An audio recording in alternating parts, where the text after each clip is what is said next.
말씀의 은혜를 나누라라고 하는 제목으로 오늘 같이 은혜를 나누려고 합니다. 잠깐 기도하겠습니다. 하나님 감사합니다. 오늘도 귀하신 주님의 말씀을 가지고 우리 성도들과 함께 은혜를 나눌 수 있게 하심에 감사를 드립니다. 주님께서 우리 교회에 말씀을 들으라라고 하는 성령의 음성을 따라 살아가고 있사오니 날마다 말씀이 우리 귀에 들려지게 하시고 그 말씀이 우리 마음에 새겨지게 하시고 말씀의 인도함을 따라 살아가는 성도들이 되게 하시고 그 은혜 가운데 살아가는 복된 인생들이 되게 하여 주시옵소서. 그래서 말씀의 능력 가운데 살게 하셔서 이 어렵고 힘든 시기를 잘 극복해 나갈 수 있도록 주여 축복해 주시옵소서. 이 시간 말씀의 은혜가 넘치게 하시고 그 은혜가 우리 안에만 있는 것이 아니라 흘러 넘쳐서 서로 나누어지고 또 그 은혜 속에서 살아가는 귀한 성도들 되게 하옵소서. 이 예배 가운데 주님께서 함께 하실 줄 믿사오며 예수님의 이름으로 기도드립니다. 아멘. 오늘은 데살로니가전서 5장 19절부터 28절에 있는 말씀으로 마지막 데살로니가전서의 마지막 시간을 함께 하려고 합니다.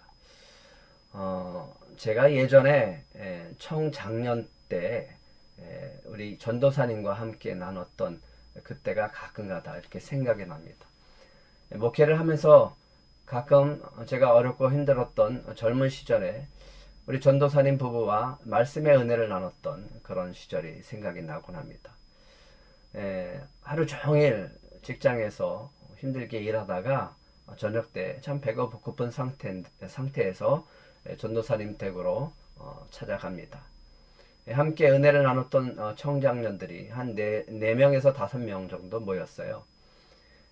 그래서 사모님이 저녁을 준비하는 동안 우리는 서로 삶의 이야기를 나누게 되어집니다.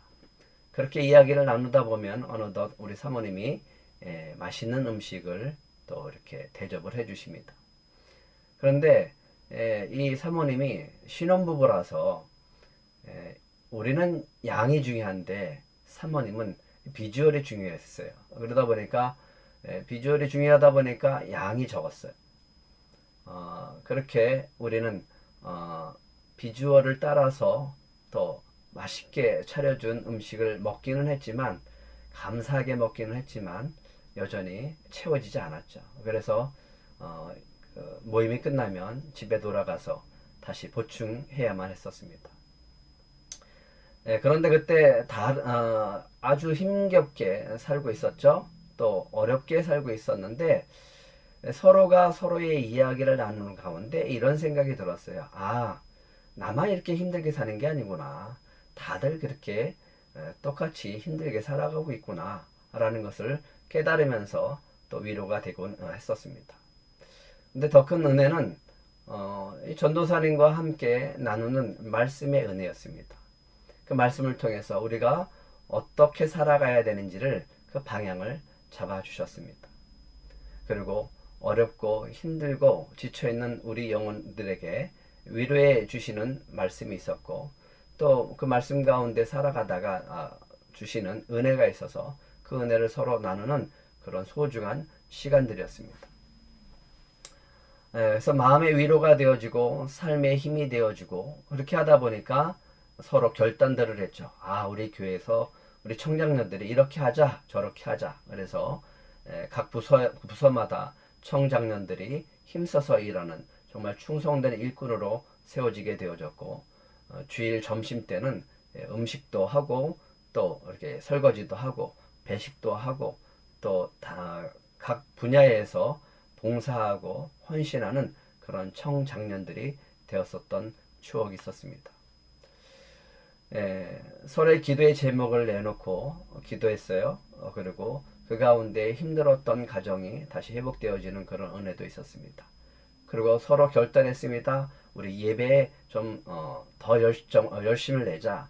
우리 봉사하는데 더 열심을 내자. 그래서 새벽 기도, 또 수요, 금요 철야, 주일 예배 이 모든 부분에서 모든 예배를 참석하면서 그러면서 어떻게 하면 하나님을 기쁘게 하는 삶을 살아갈까 이렇게 몸부림치면서 서로 격려하고 살았던 때가 생각이 나곤 합니다. 그때 그 시절 다들 힘들게 살았던 젊은 가정들에게 말씀의 은혜는 한 주간 살아가는 힘이 되어지곤 했었습니다. 어려움을 극복할 수 있는 힘, 그거는 다른 데서 찾지 못했고 말씀의 은혜에서 찾았던 것을 생각하게 되어졌습니다. 그래서 목회를 하면서 저도 소망을 가졌습니다. 우리 교회에도 이렇게 말씀의 은혜를 나누는 그런 모임이 좀 있었으면 좋겠다. 그리고 그것을 위해서 수년간 애쓰면서 모임을 가져보려고 애를 썼기도 했었습니다. 그런데 드디어 지난주 금요일 날 첫 번째 그 소그룹 모임이 있었습니다. 제가 얼마나 기쁘고 또 감사했는지 모르겠습니다. 이제 우리 들것순복음교회 안에 이런 말씀의 은혜를 나누는 소그룹들이 많이 생겨지기를 축복합니다. 그래야 정말 어렵고 힘든 이 삶을 극복해 나갈 수 있습니다. 지난주에 선교사님이 친구분에게 그 사진 한 장을 받으셨습니다. 그 사진은 본인이 쓰고 있는 피아노였어요. 그래서 피아노를 어떻게 하면 작은 교회에 흘려보낼 수 있을까? 그래서 저에게 연락을 주셨어요. 그래서 선교회 단톡에 올려서 필요하신 분이 있으면 가져가세요라고 했더니 저 화천에 계신 목사님께서 연락이 왔습니다. 필요합니다. 어떻게 해야 됩니까? 그래서 시영에 있는 그 피아노를 우리 선교사님의 친구분에 있는 그 피아노를 화천까지 가져가게 되어졌습니다. 또 얼마 전에 안면도로 또 가셨던 우리 목사님이 계신데 우리 목회를 내려놓고 이제 펜션을 운영하게 되어졌어요.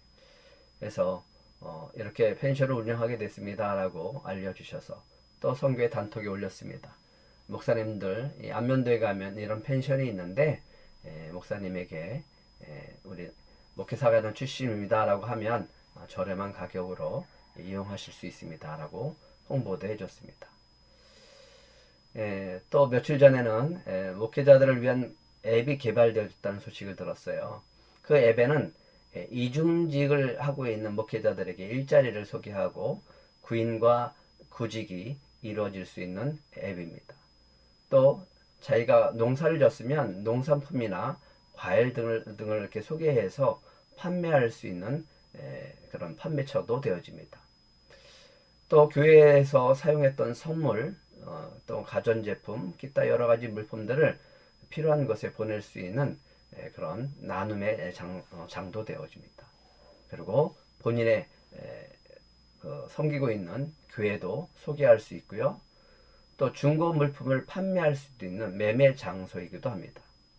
이렇게 좋은 정보를 서로 공유할 수 있는 앱이 개발되어졌다고 그렇게 소개를 받았습니다. 나눔과 공유가 잘 되는 세상, 이것이 좋은 세상이 아닌가라는 생각을 해보고 또 지금 이 세상은 그런 많은 그런 앱을 통해서 또 분위기가 그렇게 흘러가고 있습니다. 네트워크 형성이 되어지고 SNS를 통해서 유익한 정보를 공유하면서 편리한 세상을 우리가 살아가고 있습니다. 그런데 이것이 교회 안에 들어와서 또 작은 교회들 안에도 이런 문화가 형성되고 있는 것을 보게 되어집니다. 그러면서 그런 생각을 해봤습니다.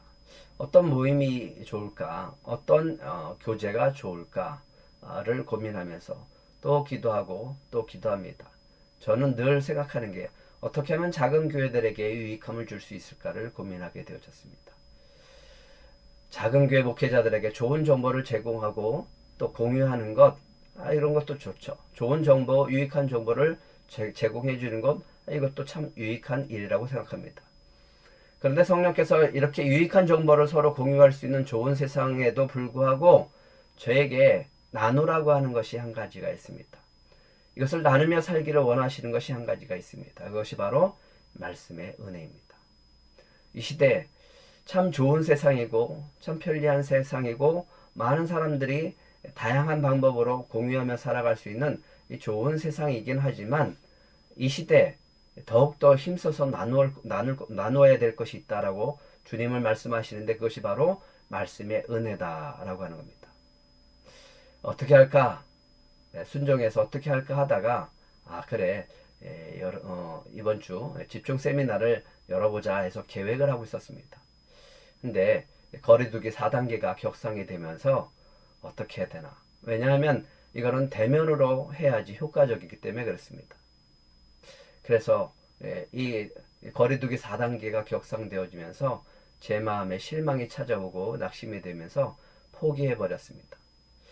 그런데 저는 포기했는데 이 공지를 들으신 작은 교회 목사님들은 포기를 하지 않으셨어요.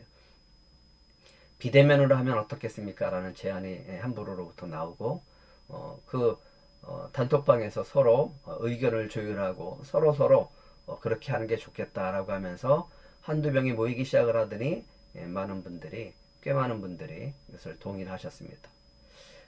그래서 그것을 보면서 주님은 이런 시대에도 여전히 말씀의 은혜를 나누기를 원하고 계시는구나 라는 것을 제가 깨닫게 되어졌습니다. 그래서 이번 주 비대면으로 집중 강의 세미나를 열기로 했습니다. 여러분은 지금 말씀의 은혜를 나누고 살며 계십니까? 무엇보다 말씀의 은혜를 나누며 살기를 축복합니다. 코로나19 상황 속에서 우리는 비대면으로 예배를 드리는 오늘 참 이렇게 어려운 상황 속에서도 성도들의 믿음이 흔들리지 않고 또 더 견고해지고 건강해지면서 성장해가는 교회가 있다라고 하는 것 여러분 아십니까? 예. 근데 그 교회들을 살펴봤습니다. 도대체 원인이 뭘까? 그런데 특징이 있죠. 그 특징 가운데 하나는 바로 교회 안에 교회 공동체 의식이 강하게 나타나는 것을 보게 되어집니다. 교회 공동체 의식이 강한 교회는 어려움이 찾아올수록 하나가 되어지더라고요. 좋을 때만 아니라 나쁠 때도 함께 할 수 있는 공동체. 이것이 정말 주님의 공동체라고 생각합니다. 또 한 가지는 그 공동체 안에 소그룹 형성이 잘 되었다라고 하는 겁니다. 적은 인원이지만 모여서 함께 은혜를 나누는 거죠. 저는 여기에 한 가지 더 추가하고 싶습니다. 이왕 모이는 거 말씀의 은혜를 나누자. 이렇게 공동체 의식이 강하고 소그룹으로 모이는 이 교회들의 특징을 보면 이 가족 같은 분위기예요. 내 이야기를 얼마든지 내놓을 수 있고 그 이야기를 받아주고 서로 기도하고 서로 격려하고 서로 위로하고 서로 사랑할 수 있는 공동체. 내가 의지할 수 있는 곳이 있구나. 내가 마음 놓고 털어놓을 곳이 있구나. 내 이야기를 얼마든지 이야기할 곳이 있구나. 내 고민을 얼마든지 털어놓을 곳이 있구나. 내가 기도 제목을 내놓을 수 있는 곳이 있구나 라고 하는 그런 의식 속에서 성도들은 은혜의 삶을 살게 되어지는 거죠. 그곳에서 주님을 만나고 그곳에서 말씀의 은혜를 함께 나누고 그곳에서 성령의 역사와 말씀의 능력을 경험하고 산다라고 하면 아무리 외부에 어려움이 찾아와도 잘 견디고 이겨나갈 것이라고 저는 믿습니다. 이런 공동체의 특징 또 하나는 외부 환경과 외부 상황에 그렇게 큰 영향을 미치지 않는다라고 하는 겁니다. 우리 들꽃교회도 이런 말씀의 은혜 가운데 서로 은혜를 나누면서 같이 은혜를 나누는 거룩한 주님의 공동체가 되기를 축복합니다. 바울은요 데살로니가 성도들에게 편지를 썼죠. 그들에게는 재림의 신앙이 있었습니다. 참 놀라운 거죠. 그 짧은 시간 동안 바울이 복음을 전했는데 재림의 신앙이 아주 견고하게 세워져 있는 것을 보게 되어집니다. 재림의 신앙을 가지고 있는 성도들에게 주님의 날을 기다리라 라고 했죠. 근데 바울은 5장 초반부에 이렇게 얘기하죠. 평안하다 안전하다 할 그때 임신한 여자에게 해산의 고통이 이른 것 같이 멸망이 갑자기 그들에게 이르러 결코 피하지 못할 것이다. 주의 날을 기다리고 있는 이 데살로니가 성도들에게 어떻게 너희들이 그 주의 날을 기다리고 살아야 되는가 라고 하는 말을 하기 전에 이렇게 얘기합니다. 평안하다 안전할 때 그때 임신한 여자에게 해산의 고통이 이른 것 같이 멸망이 갑자기 이를 것이다. 하지만 너희는 어둠에 있지 않다. 그날이 도둑같이 너에게 임하지 못할 것이다. 이 말을 들었을 때 얼마나 큰 위로가 되어졌을까요? 그래서 지지난주에 주의 날을 이렇게 기다리라, 이렇게 얘기를 했죠. 어떻게 기다리라고 그랬죠? 첫 번째는 반드시 주의 날이 올 것을 믿고 기다리라고 하는 겁니다. 이렇게 마음을 갖고 있으면 인내하게 되어집니다. 두 번째는요, 사단에게 마음을 빼앗기지 않도록 정신을 차리고 기다리라고 하는 거죠. 사단은 끊임없이 우리의 마음과 생각을 무너뜨리려고 합니다. 우리의 믿음을 무너뜨리려고 합니다. 그래서 우리는 정신을 차리고 사단의 공격에 대해서 대적하고 또 방어하면서 그렇게 살아야 된다라고 말씀을 드렸습니다. 세 번째는 때와 시기에 관해서는 주님께 맡겨라. 그리고 너희들은 이 사랑의 공동체를 세워가야 된다. 교회 안에서의 사랑, 그것이 마지막까지 살아갈 수 있는 힘이 된다라고 하는 거죠. 그런데 바울이 오늘 마지막으로 끝맺는 인사와 축복을 해주고 있습니다. 축도를 해주죠. 우리 27절, 28절 한번 읽어볼까요? 27절, 28절 시작. 내가 주를 힘입어 너희를 명하노니 모든 형제에게 이 편지를 읽어주라. 우리 주 예수 그리스도의 은혜가 너에게 있을지어다. 아멘. 이 말씀을 통해 주님의 은혜가 오늘 우리에게 임하고 있는 것이 보이지 않습니까? 저는 이 말씀을 읽다가 너무너무 큰 은혜와 감동을 받게 되어졌습니다. 어떻게 2000년 전에 바울이 데살로니가 교회에 보낸 편지를 우리가 어떻게 이 들꽃 순복음 교회 성도들과 함께 지금 읽을 수 있을까? 이 생각이 새롭게 느껴지면서 참 놀랍고 신비롭다라는 생각이 들었습니다. 바울이 보낸 편지, 그것이 성경이 되어졌고 그 성경은 성경의 말씀은 주변 교회들에게 읽혀졌고 또 이것이 읽혀지고 또 읽혀지고 또 읽혀지면서 2000년 후에는 지금도 우리 이 들꽃 순복음 교회 안에서 함께 읽혀지고 있다라고 하는 거죠. 바울의 서신이 지금 우리 교회에 도달했다라고 하는 겁니다. 지난해 성령께서 우리 교회에 주시는 말씀이 있었습니다. 말씀을 들으라라고 하는 말씀이었습니다. 그래서 우리 표를 삼고 2021년 이렇게 달려가고 있습니다. 그 말씀은 여전히 오늘도 우리에게 임하고 있는 줄 믿습니다. 말씀을 들으라. 그런데 오늘 주님이 다시 한번 우리에게 또 말씀하십니다. 하나님의 말씀을 들으라. 한번 따라해 보실래요? 하나님의 말씀을 들으라. 근데 여기에 하나님이 우리에게 더 하시라고 하는 것이 있습니다. 이게 뭐냐 하면 말씀의 은혜를 나누라라고 하는 겁니다. 바울은 얘기합니다. 항상 기뻐하라, 쉬지 말고 기도하라, 범사에 감사하라. 이것이 그리스도 예수 안에서 너희를 향하신 하나님의 뜻이니라. 이렇게 얘기를 하고 있어요. 그러면서 이야기하는 것이 있죠. 19절, 20절도 한번 같이 읽어볼까요? 19절, 20절.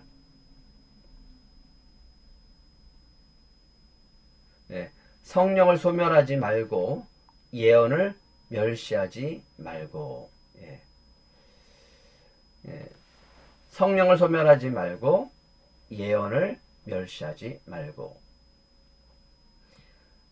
말씀의 은혜를 나누기 위해서는 우리가 세 가지가 필요합니다. 첫 번째는 들을 수 있는 귀가 있어야 됩니다. 여기에 보면 예언을 멸시하지 말고라고 하는 말이 나오는데요. 멸시하다라고 하는 것은 좀 가볍게 여기지 말라는 거예요. 말씀을 가볍게 여기지 말라라고 하는 거예요. 예언을 가볍게 여기지 말라라고 하는 거예요. 예언을 업신여기지 말라라고 하는 거예요. 예언을 함부로 이렇게 대하지 말라라고 하는 거예요. 왜? 그 예언, 그 말씀은 반드시 이루어지기 때문에 그렇습니다. 그래서 우리가 말씀을 대할 때는 좀 민감하게 대해야 됩니다. 예민하게 받아야 됩니다. 아주 소중하게 받아야 됩니다. 예언이라고 하는 것 성령께서 우리에게 하시는 말씀입니다. 예, 주님께서 하시는 말씀을 어떻게 이루실지를 말씀해 주는 겁니다.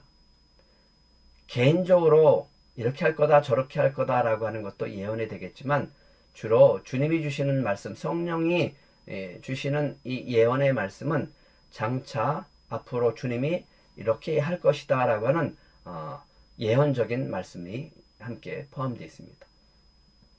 그러니까 그것은 주님이 이루실 거겠죠. 이 반모섬에 갇혀있던 요한이 이런 말을 하죠. 요한계시록을 기록하면서 요한계시록 1장 1절에 보면 이렇게 얘기합니다. 예수 그리스도의 계시라 이는 하나님이 그에게 주사 반드시 속히 일어날 일들을 그 종들에게 보이시려고 그의 천사를 그 종 요한에게 보내어 알게 하신 것이라. 요한은 하나님의 말씀과 예수 그리스도의 증거 곧 자기가 본 것을 다 증언하였느니라.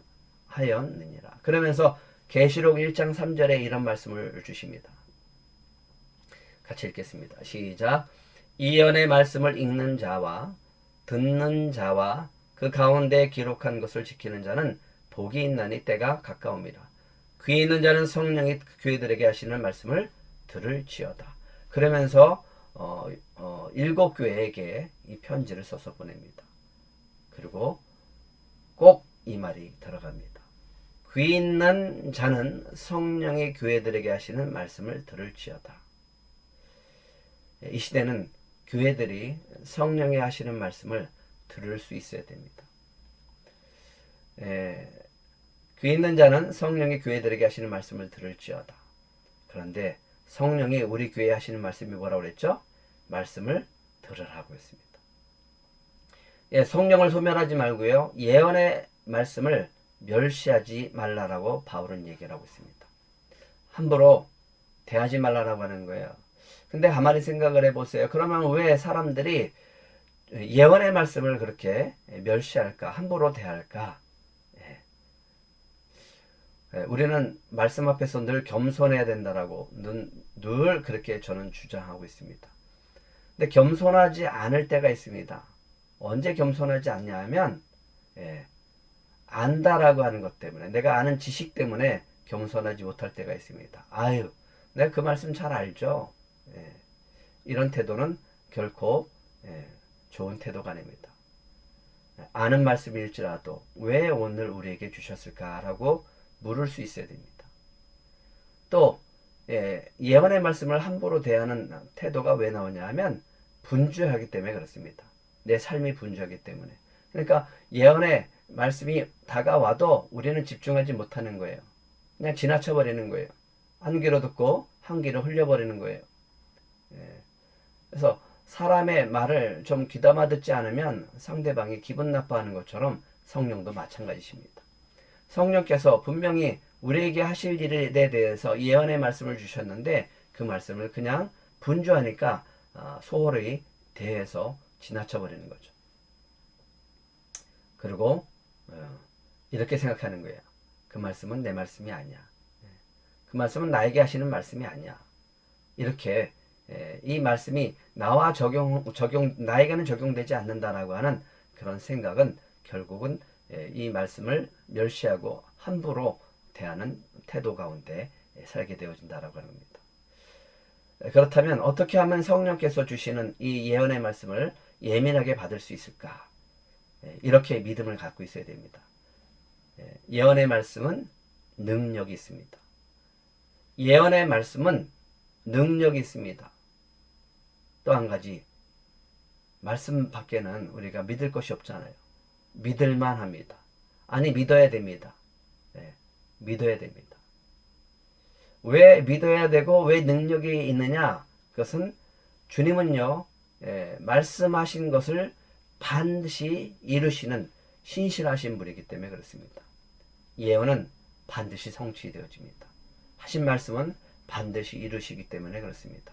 그렇기 때문에 능력 있고 믿을만하고, 그래서 우리는 그 말씀을 믿어야만 하는 겁니다. 이런 말씀이 우리에게 오는데, 이런 예언의 말씀이 우리에게 오는데 어떻게 우리가 함부로 우리가 대할 수 있겠습니까? 데살로니가 전서를 보면서 우리 함께 은혜를 나누면서 저는 가장 은혜가 되는 성경 구절 한 구절을 뽑으라고 하면 저는 단연코 2장 13절의 말씀을 여러분들에게 말하고 싶습니다. 한번 같이 읽어볼까요? 시작. 이러므로 우리가 하나님께 끊임없이 감사함은 너희가 우리에게 들은 바 하나님의 말씀을 받을 때 사람의 말로 받지 아니하고 하나님의 말씀으로 받음이니 진실로 그러하도다. 이 말씀이 또한 너희 믿는 자 가운데서 역사하느니라. 바울의 말이 바울의 말로 들은 것이 아니라 바울의 말을 하나님의 말씀으로 받았기 때문에 이 데살로니가는 교회가 세워졌고 믿음의 사람들이 견고한 믿음 가운데 그 사랑의 공동체로 세워져서 믿음의 본을 보이는 그런 교회로 성장했다라고 보여집니다. 주의 날을 기다리면서 정신을 차리고 깨어 있으라고 그랬죠? 예, 정신을 차려야 됩니다. 근데 정신을 차리게 하는 게 뭐냐 하면 그게 바로 말씀이라고 하는 겁니다. 그 예언의 말씀이 성령의 감동으로 우리에게 다가올 때 우리는 정신을 차리게 되어집니다. 성령을 통해서 주시는 말씀이 있죠? 예. 우리는 말씀을 어떻게 해서 성령께서 우리에게 주시냐면 기도를 통해서 주십니다. 또 때로는 사람의 말을 통해서도 주십니다. 때로는 환경을 통해서도 우리에게 주십니다. 근데 저는 여러분들에게 늘 강조하고 또 강조하고 또 강조하지만 성령의 음성, 성령의 말씀은 성경 말씀을 통해서 들으시기 바랍니다. 특별히 묵상을 통해서 들으시기 바랍니다. 묵상하면 반드시 주님은 여러분들에게 말씀하십니다. 주님은 여러분들에게 말씀하시기를 간절히 원합니다. 성령은 여러분들에게 예언하실 것이고 그 예언을 통해서 주신 말씀을 반드시 이루어가실 것입니다. 무엇보다도 말씀을 읽고 듣고 지금으로 축복받는 우리 들꽃 가족들이 되기를 축복합니다. 특별히 말씀 묵상을 하시기 바랍니다. 묵상을 통해서 주시는 그 은혜는 너무너무 소중합니다. 그리고 그 은혜를 나누며 사시길 축복합니다. 주님이 우리를 통해서 하실 일을 기대해 보시기 바랍니다.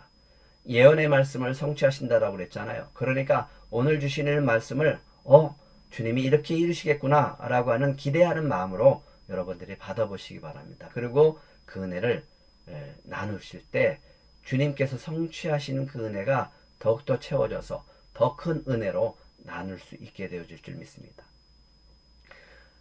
우리가 말씀의 은혜를 나누며 살기 위해서는 또 한 가지가 있어야 되는데 그게 뭐냐면 그런 받은 말씀을 가지고 이게 정말 그렇게 될 것인가 라고 하는 분별의 능력이 있어야 됩니다.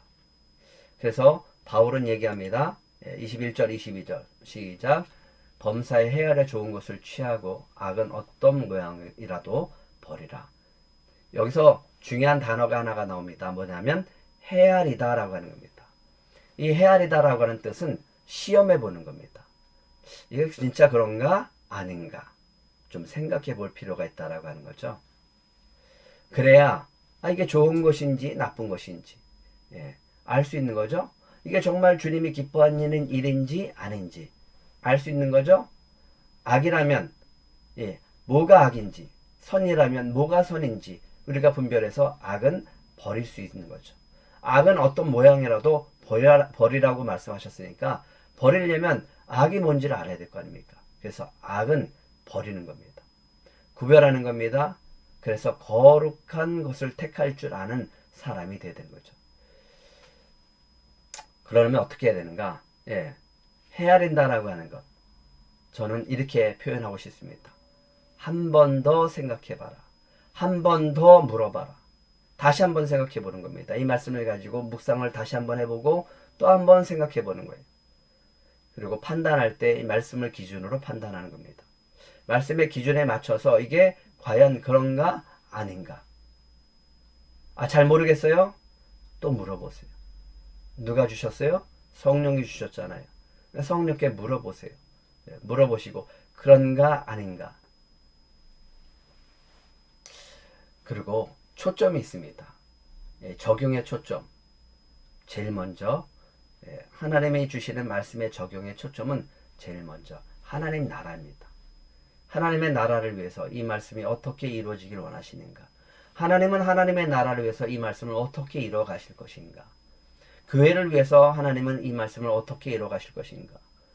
예, 한 영을 구원하는 데 있어서 하나님은 이 말씀을 어떻게 이루어 가실 것인가? 우리의 가정을 구원하기 위해서 하나님은 어떻게 이루어 가실 것인가? 주님이 우리에게 주신 비전과 사명을 이루기 위해서 어떻게 이루어 가실 것인가? 라고 하는 그 초점에서 여러분들이 맞춰보시고 적용하신다라고 하면 크게 빗나가는 경우는 한 번도 없을 겁니다. 주님이 원하시는 것이 있습니다. 그래서 말씀의 은혜 가운데 살면서 그래서 우리가 뭘 가지고 살아가야 되는가? 그건 바로 성장하고 성숙해서 주님을 닮아가는 겁니다. 저는 소망합니다. 주님의 거룩한 성도들로서 날마다 주님을 닮아가는 우리 들꽃 가족들 성도들이 될 줄 믿습니다. 예, 또 한 가지 말씀의 은혜를 나누려면요, 이런 믿음이 필요합니다. 말씀은 반드시 이루어진다라고 하는 믿음입니다. 이 믿음이 필요합니다. 24절 한번 읽어볼까요? 24절 시작. 너희를 부르시는 이는 미쁘시니 그가 또한 뭐 하신다고요? 이루시리라. 다시 한번 읽어볼까요? 너희를 부르시는 이는 미쁘시니 그가 또한 이루시리라. 바울은 이렇게 확신을 가지고 명령합니다. 내가 주를 힘입어 너희를 명하노니 모든 형제에게 이 편지를 읽어주라. 그 안에는 믿음이 있습니다. 내가 너에게 쓴 이 편지 안에 하나님께서 주신 감동, 성령에 주시는 감동, 예언의 말씀이 있고 그대로 이루어질 것으로 나는 믿는다. 그래서 당당하게 그들에게 보여줬고요. 그들에게 편지했고 뭐라고 합니까? 모든 형제에게 이 편지를 읽어주라. 모든 성도들에게 이 편지를 읽어주라. 내용에 확신이 있지 않으면 어떻게 이런 말을 하겠습니까? 자신이 쓴 글에 확신이 없다면 어떻게 이런 표현을 하겠습니까? 저는 여러분에게 이 믿음이 있기를 소망합니다. 너무너무 큰 은혜가 되어졌어요. 25절에 보면 형제들아 우리를 위하여 기도하라. 거룩하게 입맞춤으로 모든 형제에게 문안하라. 이렇게 얘기해 놓고서 다시 27절 28절 읽어볼까요? 시작. 내가 주를 힘입어 너희를 명하노니 모든 형제에게 이 편지를 읽어주라. 우리 주 예수 그리스도의 은혜가 너에게 있을지어다.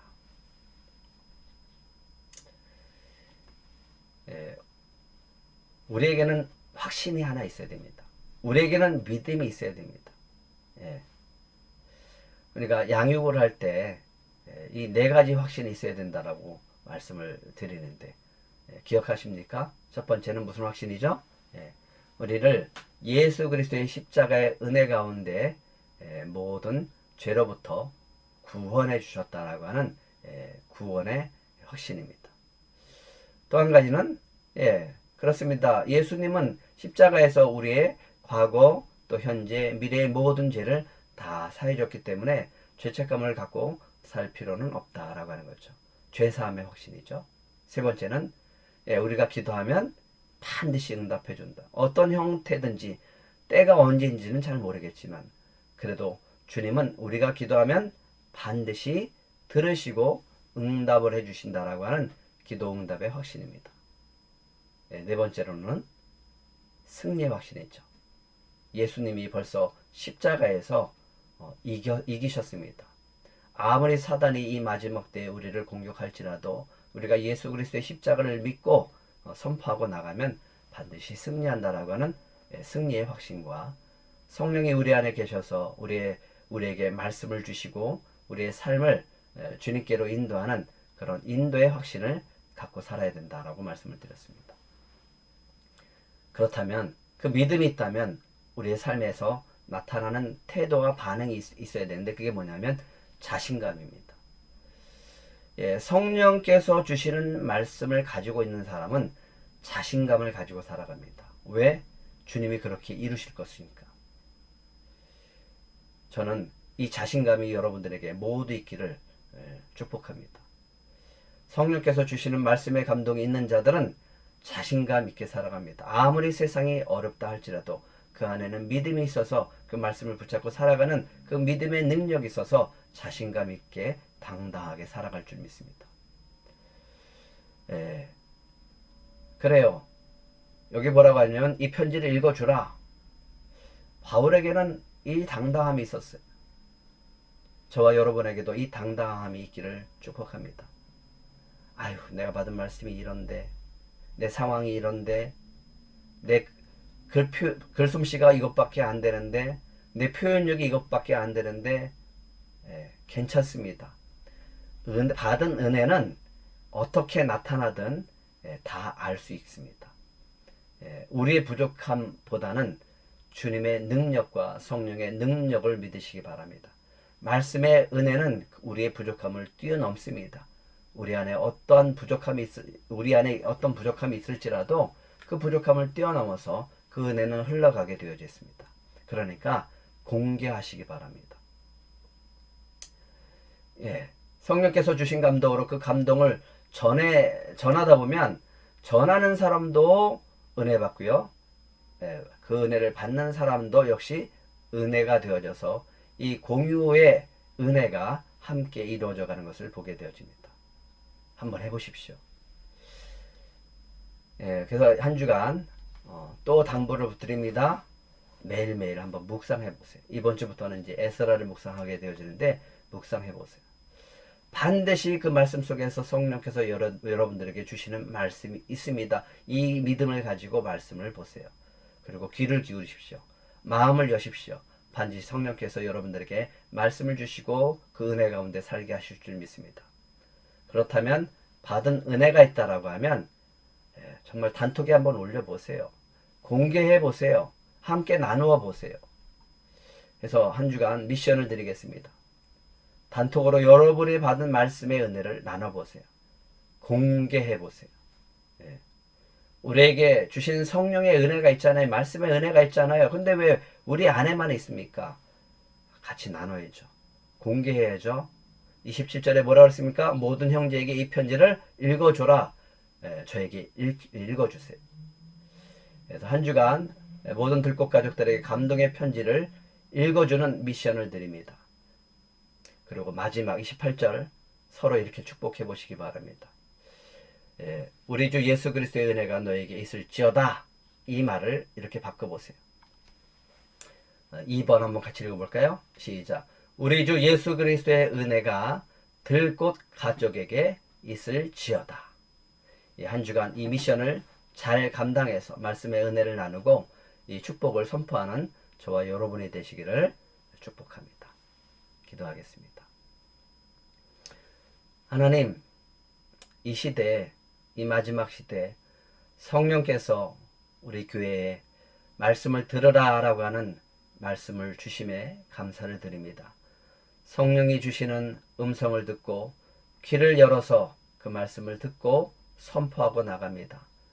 이제 그 말씀을 들으라 라고 하는 그 미션 위에 또 한 가지, 이제는 그 말씀의 은혜를 나누라 라고 하셨사오니 우리 성도님들 당당하게 성령께서 주시는 예언의 말씀을 멸시하지 않고 바울처럼 이 편지를 서로에게 읽어주라 라고 하는 그 명령처럼 서로에게 읽어줄 수 있는 그런 공개할 수 있는 당당함을 주시옵소서. 자신감을 주시옵소서.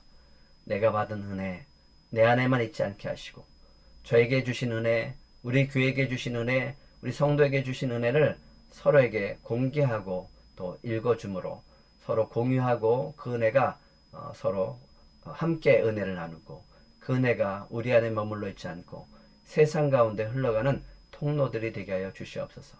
그리고 서로를 위해서 축복하게 해 주시옵소서. 주님, 그 은혜와 또 그 놀라운 하나님의 축복이 우리 들꽃 가족들 모두 안에 있기를 선포하고 나가는 우리 들꽃 순복음교회 성도들이 되게 하여 주시옵소서. 예수님의 이름으로 기도드립니다. 아멘.